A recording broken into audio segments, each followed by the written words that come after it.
Is there a too young to have HRT? As we said, Shauna, it's a very amorphous time, perimenopause, and very hard to define. Certainly for some women, they don't, we can't define it by an age. Typically, a lot of guidelines say once you're 45, once you're 40, but we realise that perhaps hormonal fluctuations in the normal woman might even be late 30s.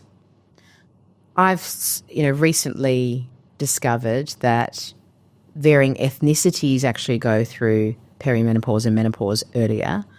So that may mean even early 30s they might be, experiencing hormonal fluxes. So the simple answer is no. I think if you are experiencing symptoms, and as we talked about, it can be mood symptoms. It could present in the form of worsening PMS, even as florid as PMDD, severe mood symptoms, which we do treat with hormone replacement as well, then absolutely it's often worth a trial, and there's no harm replacing your own hormones with like hormones. And if you have a positive benefit, and we're weighing up benefits and risks, of which, as we talked about, the risks are very low, then absolutely there's no lower limit of age, and obviously notwithstanding the women who go through premature menopause, who can be, 1 in 100 would be under 40. 1 in 100 would be under 40, 1 in 1,000 would be under 30.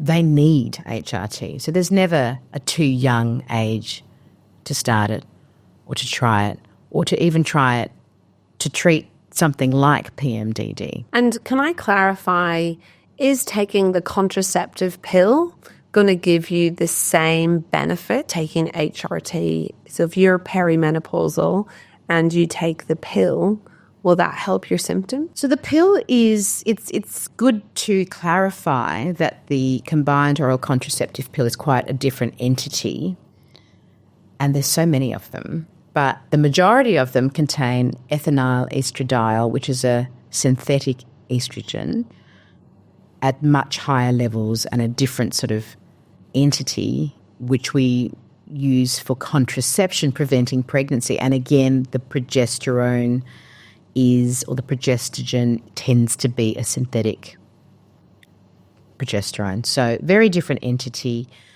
It's like fitting a square peg into a round hole sometimes.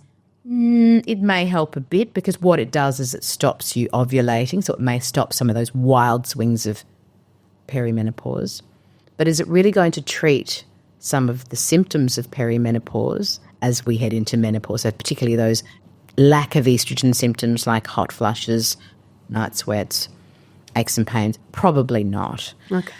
But we do have available to us a few contraceptive pills that contain that lovely estradiol, body-identical estrogen, and those will absolutely give you contraception. So things like, sorry to mention brand names, but things like Zoli, Clara, they provide contraception as well as replacing your estradiol. So the typical combined oral contraceptive pill probably won't treat your symptoms. It may mask a few symptoms, but if you're really looking at treatment for perimenopause, then you would look at it contains estradiol and as body-identical hormone as possible. Are you struggling to navigate the perimenopause or curious to learn more about the menopause from some of the top experts in this space?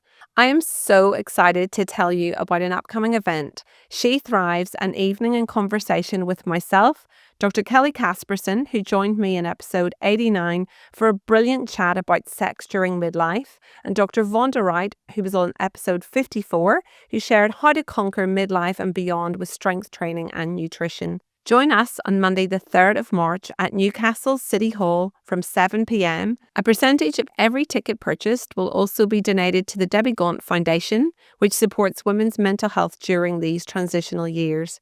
To book your spot, click the link in the show notes. I can't wait to see you there. This is one you're not going to want to miss. This podcast and any information, advice, opinions, or statements within it do not constitute medical, healthcare, or other professional advice. Information is provided for educational and entertainment purposes only. If you have any health concerns, always consult your doctor.